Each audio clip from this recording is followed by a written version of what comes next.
What's going on, guys? Level M Diecast. It is Friday.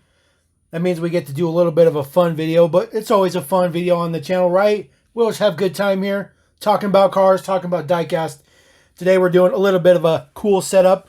As you see here, we got our Porsche Experience Center in the back, courtesy of Majorette. This is kind of be our backdrop, because today we're going to talk about the Porsche 956 and the 962. And what we're going to do is we're going to crack some stuff open. I got some Sparkies we're going to crack open. And I'm also going to crack open this 2-pack from Hot Wheels. And we'll just kind of go through these as we roll through. So Sparky is a, it's not a new brand. Sparky's been around for a little bit. But they started doing these more affordable 1/64 scale. They do come on these little plastic plinths. So as you can see here, this is the 956 number 8 from the 24-hour Le Mans in 1986. The 956 was originally developed in the early 80s. It was one of the first cars for the company to have a aluminum chassis, which was pretty interesting. So these have just this little key, essentially, that turns, and there's a little holder on the bottom to hold them. Plastic bases, so not much detail there, but the models are very, very nice. Spirit of America. Look at the wheels, man. The wheels are the best part. 2-piece wheels, rubber tires for sure. There is the top. Dietz, loving the red, white, and blue deal. Looks good. Temple prints look really good on this guy. There's your rear prints and whatnot. See the wing there, looks pretty good. There is some detail to the axle, so you can kind of see a little bit down in there, but there's no base details on there. And then it does have an interior. Kind of difficult to see, but there is an interior in there. These are added on mirrors. They are very firm. They're not like Mini GT. So if you hit those, you're gonna break them for sure. So we're gonna add him up here in our little Porsche Experience Center. Another 956. This one is pretty nice. This is Kenwood number 21. This is from 1983. Le Mans. I like this one. Not as much as the other one, but this one looks pretty good. You can see the driver name details on the doors too. Very, very good prints. You know, the model itself is not all super, super ridiculous like Mini GT, but it's very nice. And they do have lensed headlights. You can see it pretty good. So just turn the little key.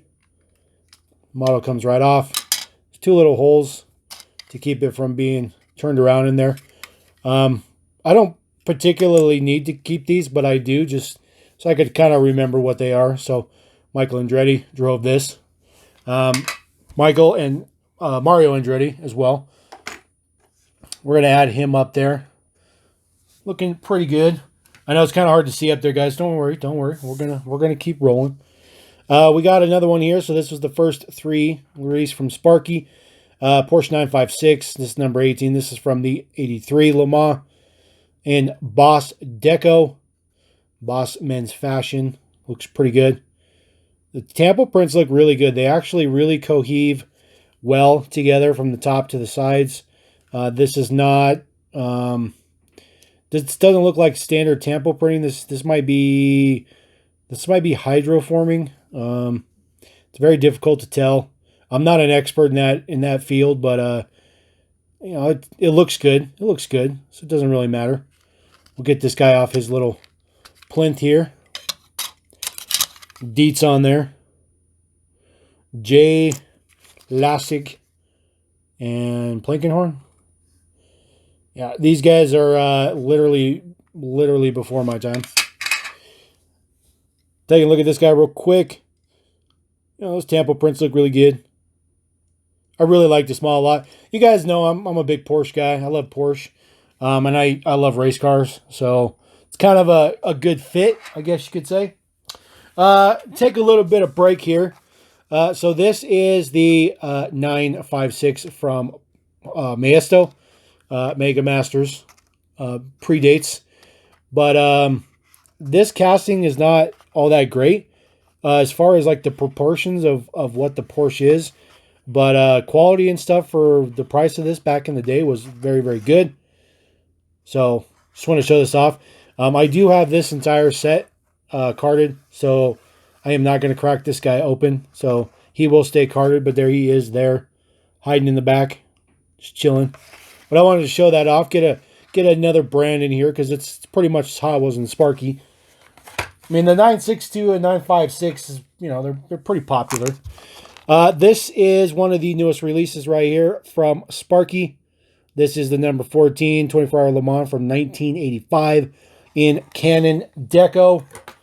So we're going to pull this guy out. These Sparky clamshells are pretty thin. They're not like Greenlight. Their packaging is actually relatively cheap, I guess you can say.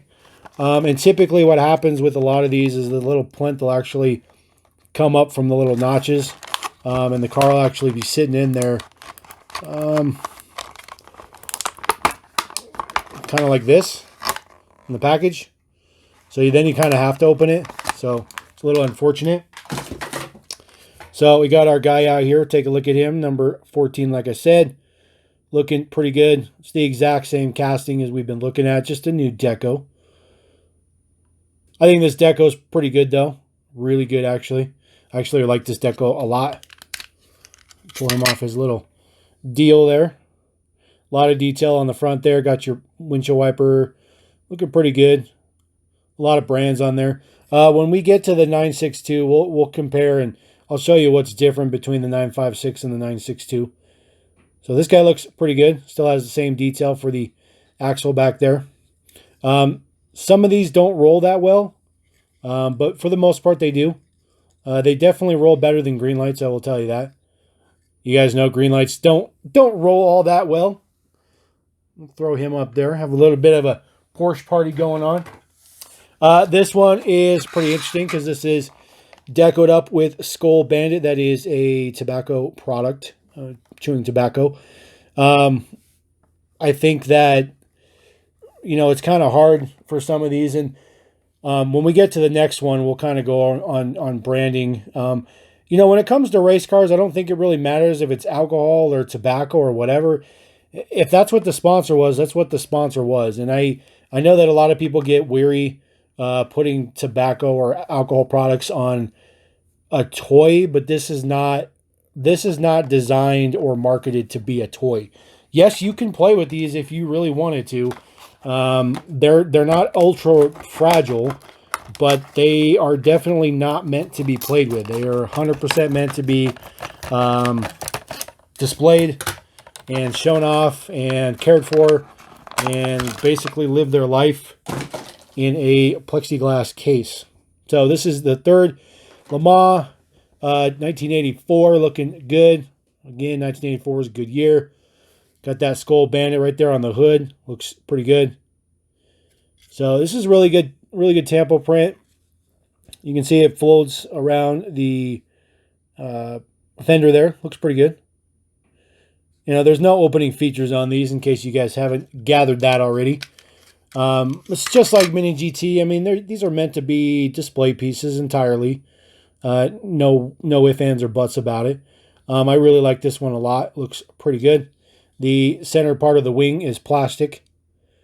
So, and then you just got the castings on the side. But it looks pretty good. Looks pretty good. Same deets on the bottom. Same wheels. This guy does not roll at all. Yep, so that one doesn't roll at all. At all. Or at least in the back. Front wheels roll. I wonder if I could put him on the ramp if he'd stay. It's too much friction. All right, we're going to throw him here. We still got one more to go. Now, when I was just talking about the branding, anybody on planet Earth can tell exactly what this is supposed to be. This is supposed to be decoed up with Marlboro, but obviously it's not happening. Now, you know, some people might be like, well, it's a tobacco company. Well, Skull Bandit, that's tobacco too. But this one's just blank. I think it still looks good. I mean, everybody who knows what the Marlboro logos and the liveries that they did for Marlboro, everybody knows what it's supposed to be. And I think that's why Sparky doesn't really care that the fact that they can't put the name Marlboro on there. However, in their defense, there is also the possibility that maybe they just couldn't get the license for Marlboro. It's always a possibility too. But regardless, it looks really, really good. This is very bright. It's a lot brighter than it shows on the camera, I assure you. But it still looks pretty good. I like it. I like the Porsche logo on the top. That is a Japanese logo there. Or Japanese flag logo, you should say. Which is kind of cool. Take this off this little deal. I do like all the orange that comes down in here. Looks pretty good. There we go. Definitely looks better from the back.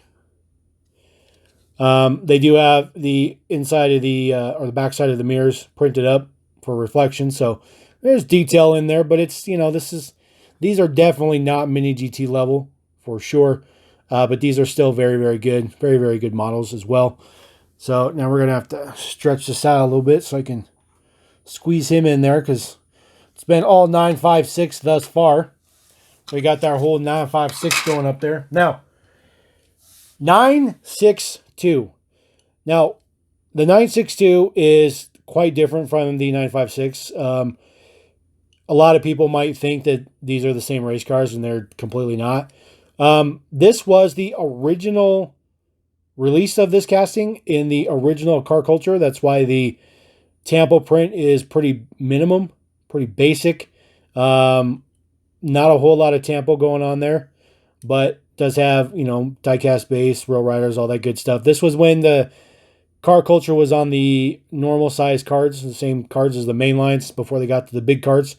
So this guy's back in the day. This is Gretty number 99 with this arrow wheel. Looks pretty good. I don't like the color of the arrow wheel on this one. It's like it's kind of a hard color to describe, but to me it looks like earwax color. Like I don't know how else to explain it. It's like, I don't know. That's just how I'm going to explain it. It looks like earwax. No rear tampos. Like I said, this was early car culture. So looking still pretty good. Still looking pretty good. We'll put him down there. Now, moving on from that one.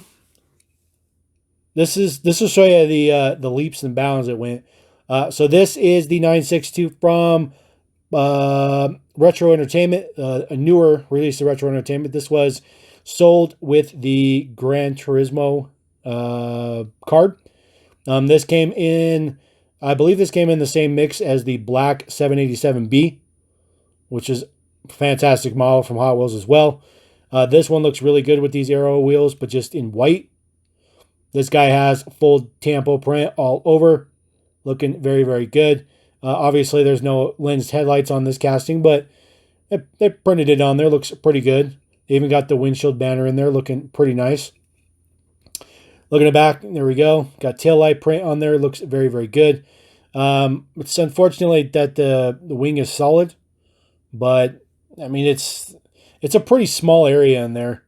I think this would be a relatively complicated molding if they didn't do that. And then just a metal base. In 34 is the number on this guy. I don't know if this guy had a base code number.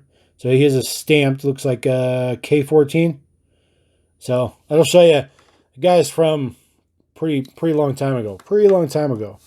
A huge difference between those. Huge difference. Now, we also got a 962 in Team Transport in Momo livery. This one looks pretty good.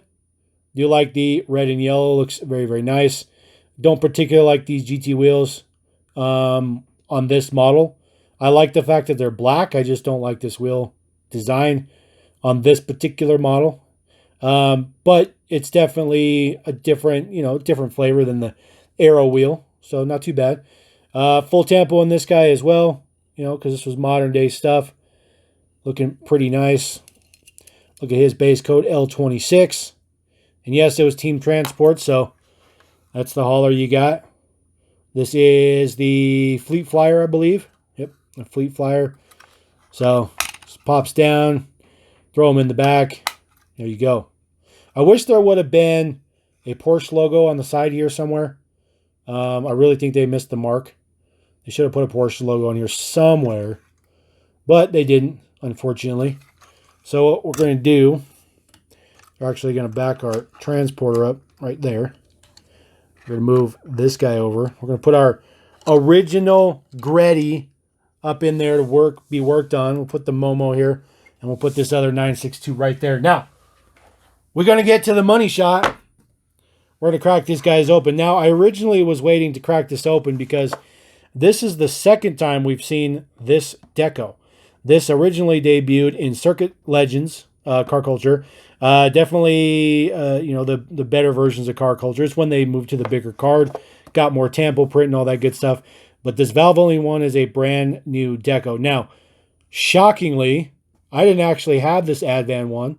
And I've actually been looking to get the Circuit Legends one because I was going to do a comparo, but I've actually seen some comparos, and it's the exact same. It's the same model. So we're just going to rip this open, pull the little plastic insert piece out of there. It is essentially a clamshell.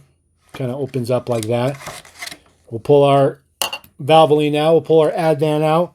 We'll take a look at the Advan first, since this one is a reused deco. Pretty happy for me because I finally have this one now. I don't know how I missed this one. It's just, it happens. It happens. Advan, super ridiculous, iconic deco. I mean, there's a lot of guys that collect stuff that's just Advan just because it's Advan. Looks pretty good, though. I like the mismatched color wheels on the arrows. Looks good, which is solid white on the front, black with chrome print. Full decos. Flat black base, P34. That's our new date code. Looks pretty good. I like the windshield banner on it. Looks very, very nice.